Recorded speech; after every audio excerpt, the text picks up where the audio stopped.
So, hi! Magandang umaga po sa inyo. Ako po si Daisy Diwata Garcia. Welcome to Daisy Diwata Garcia's YouTube channel. So, kamusta po kayo? Ako po ay okay, kahit medyo pagod po. So, kaya po ako nandito ngayon. Kasi po, last night, nireview ko po yung aking mga vlogs. And nakita ko na wala na akong latest about to West Philippine Sea. So ngayon po meron po akong nakitang interesting topic o update sa mga pangyayari sa West Philippine Sea at gusto ko pong ibalita po ito sa inyo.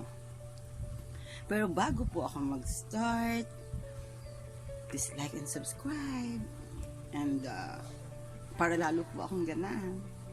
So ito na po, bakit po ba ang daming nagkiklaim sa West Philippine Sea? Bakit po ba ang daming nag-i-interest dito sa West Philippine Sea? So, this is also called the South China Sea. So, isa po sa pinakamalaking challenge sa Pilipinas ngayon ay facing the energy the countries today. So one of our problems is to defend and preserve our sovereignty rights in the EEZ or exclusive economic zone within the West Philippine Sea. So isa yun po sa ating mga problema sa ngayon na hindi po masyadong binibigyan ng pansin, pero habang tumatagal po nagiging mas malaking problema po ito. What is at stake? Bakit po ba ang daming claimants dito? Bakit po ba ang dami pong namumroblema rito? What is at stake? Ano po ang nakataya rito? Is a maritime area larger than the total land area of the Philippines. So mas malaki pa sa land area ng Philippines. This is rich in fishes, oil, gas, and other natural resources.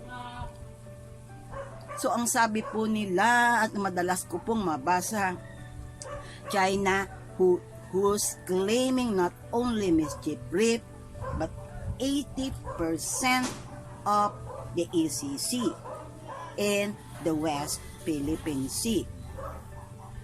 They are threatening our territories or other claimants in what they are presently doing. Thereafter, China seizes Scarborough Shoal from the Philippines. So, inagaw daw po nila ang Scarborough Shoal following the April to June 2012 standoff between the Philippines and Chinese vessels in year 2012. But last July 12, 2016, an arbitral award that invalidated China's 9-dash line has affirmed with finality that the Philippines has the full exclusive economic zone in the WPS or the West Philippine Sea. And the arbitrary tribunal expressly declared that mischief reef is part, malinaw yan part of the Philippines. In short, an UNCLOS arbitral tribunal has decided with finality that maritime dispute between Philippines and China in the West Philippine Sea, the Philippines and China signed last November 27, 2012, the Memorandum of Agreement to cooperate in exploiting oil and gas in the West Philippine Sea under the contract system with the Philippines. And China signed, a final meeting was supposed to have been held between the Philippines and officials of China, but then nagkaroon po ng lockdown last 2020. So ito pong South China Sea ay talaga pong pinaglalabanan po ng at least 7 claimants po. So bakit po natin kiniklaim ang Kalayaan Island? The Philippine claims, as a backgrounder po i-share ko po.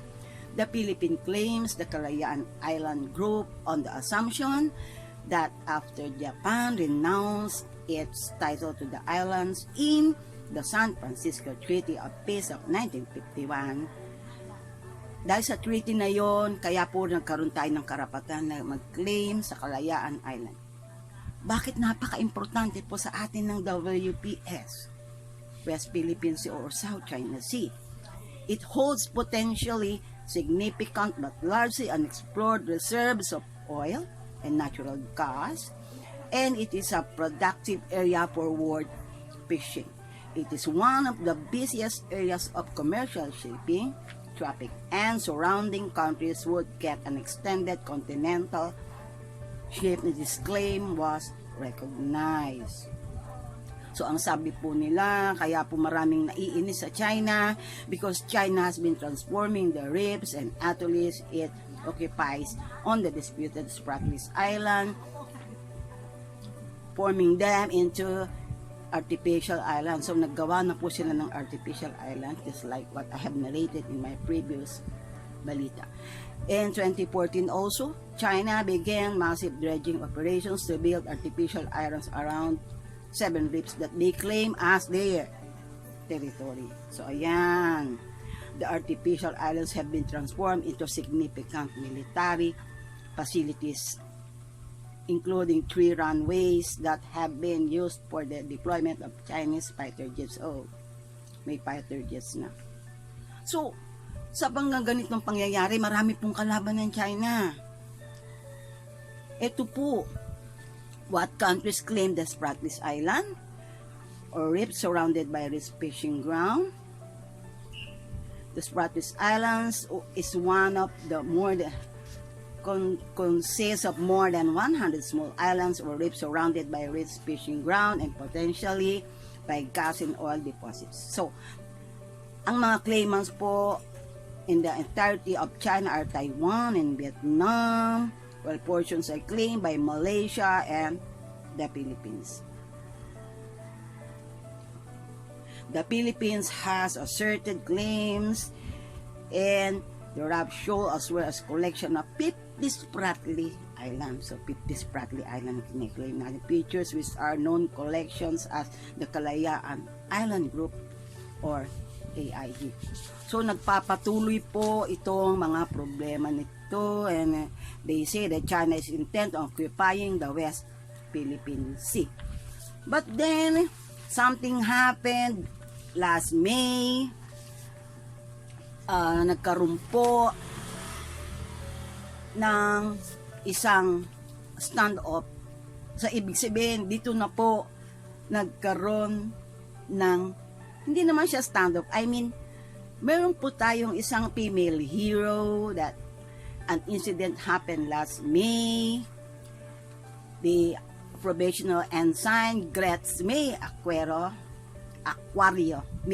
she is a lawyer, and a female Philippine Coast Guard member on board the BRP Cabra issued a radio challenge to 7 Chinese vessels. So nag-issue po ang ating ensign Gretz May Aquario, sinita po niya ang 7 Chinese vessels at the Sabina Shoal in the West Philippine Sea. And according to Los Angeles Times by David Pearson, the foreign fishing boats were deep in the Philippine waters near the speck of coral reef known as Sabina Shoal. But ito po ang mga boats na ito, they bear no official markings. So wala siyang official markings. Parang ayaw magpakilala kung sino sila. But their blue hulls are in ports still used to ram other vessels. So mayroon siya mga blue hulls where the telltale signs of a Chinese maritime ship. They had not come to fish. So they say, hindi sila pumunta rito para mangisda, but to stake a claim to the sea. But ito na po ang nangyari na one of our angels, they Angels of the Sea ay nagsalita, then a white patrol lumapit po, nilapitan po ng isang ating white patrol ship approach, and then came a woman's voice lifted through the crackle of radio, and she said, "This is Philippine Coast Guard." That is a female voice from Miss Gretz. Aquario. Pangalan niya Miss Gretz. He is a lawyer.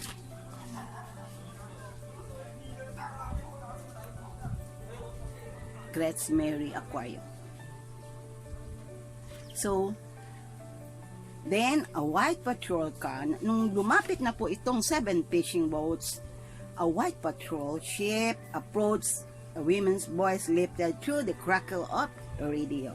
And she said, "This is Philippine Coast Guard. You are within the Philippines exclusive economic zone. You are requested to provide the following."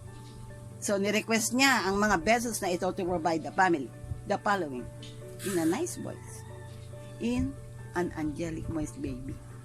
Provide the name of your vessel, what's your intention, the last and next port of call. So, ang nangyari na, according to the Esquire, the stand-off, so umalis po ang 7 boat quietly. The stand-off quietly ended as all 7 Chinese boats pulled up. Umalis po sila ng tahimik. Kasi hindi ko kamulaka dati pag nagkaroon po ng ganyan at may nanitak po sa Chinese boats. Parang ano po sila, parang gusto nilang lumaban. They won't easily pull out. Parang nakikipaglaban pa po sila. But this time, when Angels of the Sea, Miss Gretz May Aquario told them that and introduced herself,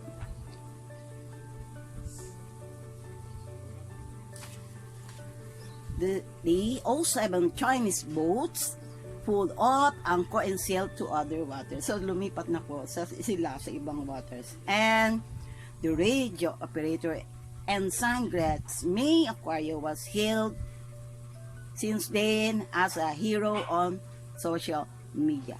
And she was called the woman who made the Chinese ships go away.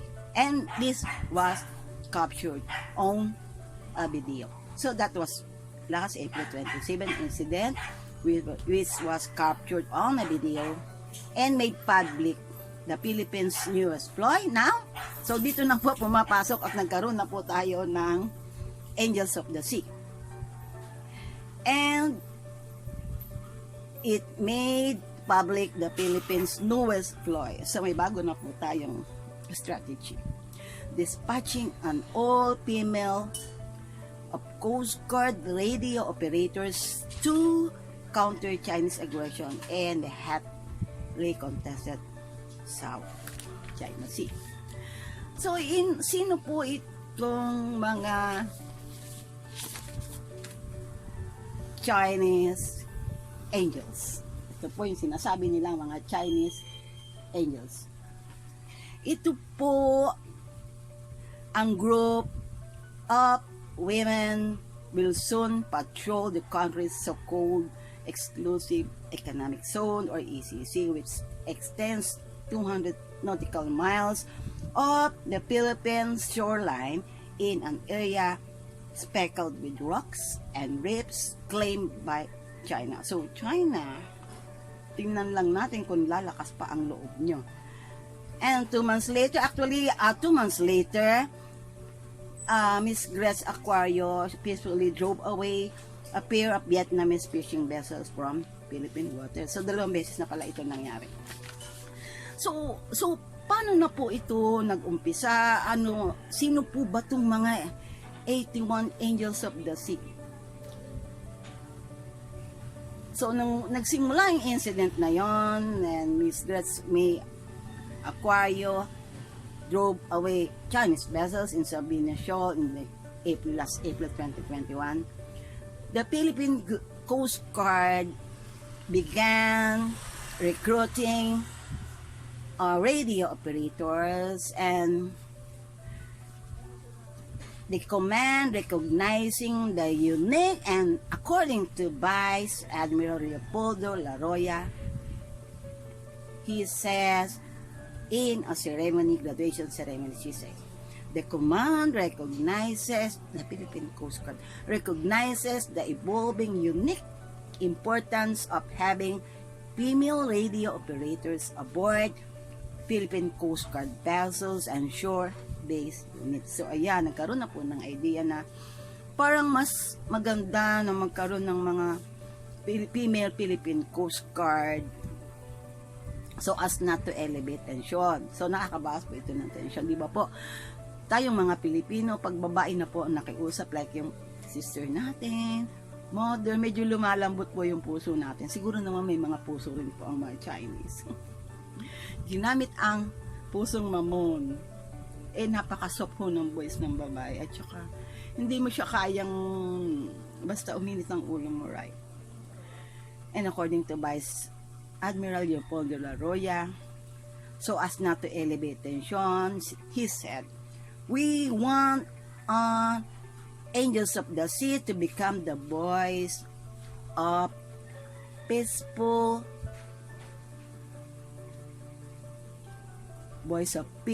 and rules-based order at sea, especially in our country's sensitive maritime frontiers.